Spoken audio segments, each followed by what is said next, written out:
Outer Orange. You ever wonder what it feels like to be stalked? That's right, guys, welcome back. We are here with another Peels. September is officially over, October is starting, and we are in for the fall season.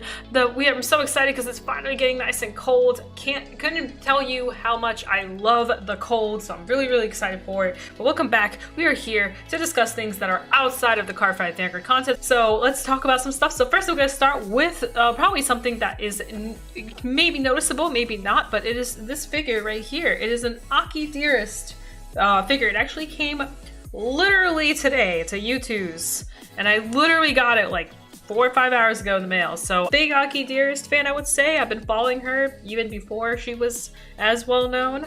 I couldn't resist that I had to get this. If you're a big Aki Dearest fan, this is probably one of the best U2s out there. It's really not only shows her character, but just looking at it, like between her hair, how it's blue, and then we got the little Y Japan symbol going on here. She's got the tentacle, and just everything about this just screams Aki Dearest. And if you're a big Aki Dearest fan, I recommend. I'm pretty sure the pre-order is already done, but if you've gotten some of these, they're great. I was so happy that I was able to get one of these. So yeah, that's the Aki Dearest U2's figure. This is probably the only one I'll get unless Giga makes one. Maybe then I'll consider getting one, or Snap. It's just too cute. So let's go ahead and put Aki back in her little spot right there. So there she goes.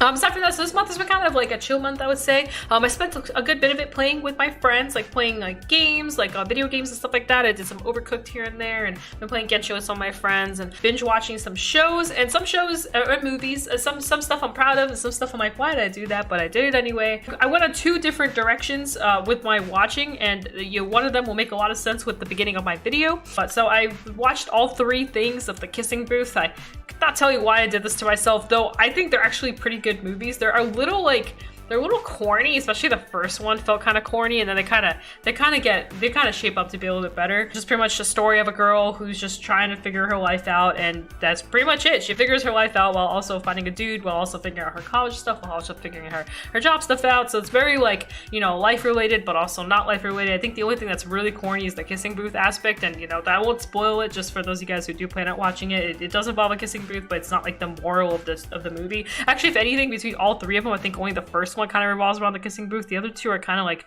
very more towards the characters, but that's besides the point. But yeah, there's that. But there's another show I've been binge watching, and I actually have been talking about it a lot. So if you guys have been around me, if those of you guys that talk to me, I've probably brought it up at least once, and that is called You right there. You with the beautiful hair, reading your book so elegantly, ready to take on the day. You who has thought about maybe catching a manga today, or maybe not. You who probably plays some Vanguard here and there, trying to build out a deck of your favorite clan. You thinking about taking that shower today. You get it. It's a stalker show.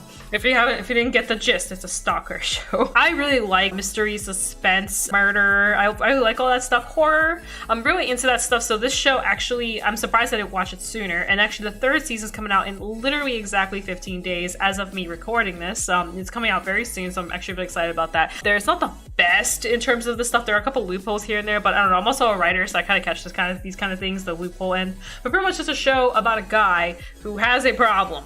He does this thing where he watches people essentially, and it's just he has a pattern behind it too. And pretty much the first episode just starts out with him finding a girl, and he calls her, you. He doesn't have a name, but he kind of refers when he's in his there's a lot of dialogue, a lot of when you monologue, I guess, when you're talking, and it's talking through your thoughts, but you're kind of monologuing it out essentially, but you're not talking to a crowd. A lot of times where he's just literally talking the main character and just explaining his feelings, his thoughts, his desires, all that stuff, what he wants in a person, what he's planning, all this stuff. And you see that a lot throughout this entire show, by the way. And part of what he likes to do is he likes to narrate. That's the word for it, narrate. He likes to narrate the actions of other people, and he was really good at grasping what people like, what they do, how they act, and kind of their moral grounds, and if they're good or bad people. It's kind of a mix of things, and he catches it instantly. Within just you walking from one side to the other side of the room, just from the way you walk, your gesture, your posture, your everything, he'll kind of already know your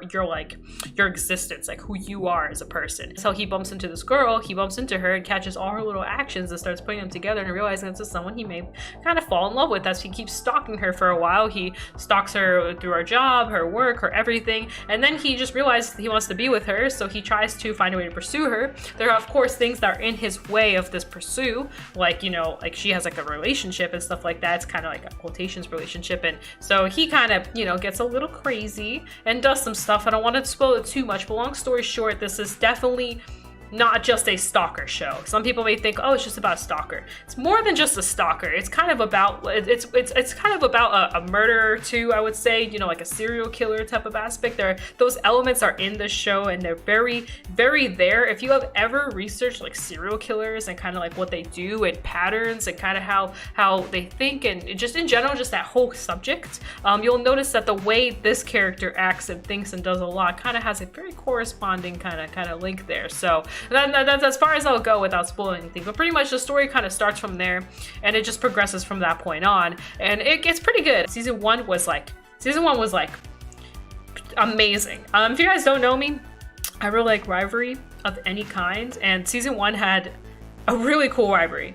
And I was so into it during that time that I was like having trouble trying to, you know, put pause just to even go to the restroom. I could have taken it with me to the restroom. Yeah, I guess I could have done that. Doesn't matter. I was so into it that I didn't want anything stopping me from me and the show. But yeah, very fun, very interesting show. I really like the way they twist you into it, so the way they make you think and all that stuff, and just the narration of the character. I feel like if this show was casted with somebody else as the main character narrating it, I just don't think it would have hit the mark. I think part of what makes the show so good to watch and enjoy is the fact that the narrator just really kills it. Like, the guy that's literally doing these actions and everything is also the same guy narrating majority of the show.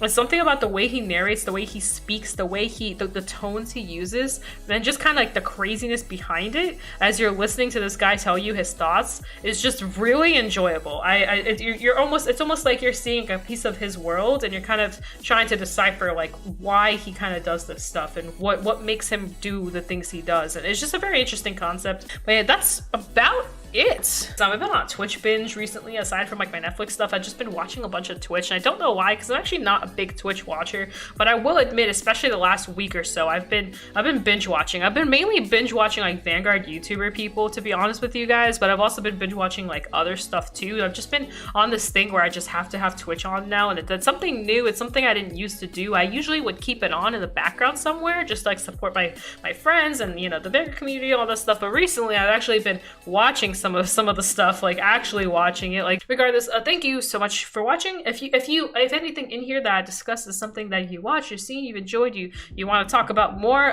feel free to either comment below or, you know, follow me on Twitter, or, you know, Discord is a thing. I have a Discord, so you guys can follow me on there and talk to me about other things, because I do talk about stuff on Discord more than just Vanguard. Keep that in mind. So for those of you guys out there that aren't like Vanguard people and just like watching my content just for me, if that's a thing, I don't really know if that's a thing or not. Lastly, we are so close to the 1K. It's not even funny. We are at 992 subscribers right now. I just want to let you know we are 8 people away from the 1K, so let's go on and hit that. We are very close. With this in mind, I do want it to be known that the 1K special will be coming out soon with this. It might take a couple weeks for me to officially get everything set up. I didn't think it was going to happen this fast. Really want to be a part of any future cool events that I do. You guys can subscribe or follow me on Twitter, or be on my Discord. I do talk about these 3 things on all 3 platforms. Feel free to join, feel free to catch me. As you guys have seen, I've done other videos with other people's deck lists and stuff like that. Your deck list could be on one of these videos, or whatever it is that I'm doing. It may not just be a deck list, it could be cards, it could be a photo, it could be whatever. That's the whole fun of this. So please join on all the platforms, so that way you can be a part of all the fun, because the more people we have, the more fun we can have. So yeah, let's get ready for that 1K. Other than that, guys, I'm gonna go now. So peace out. Do svidaniya. I'll see you guys in a future video. Thank you so much for everything. Thank you so much for support. I do read all the comments. I love reading them all. Please bring them on me. Please give them all. And yeah, guys, bye.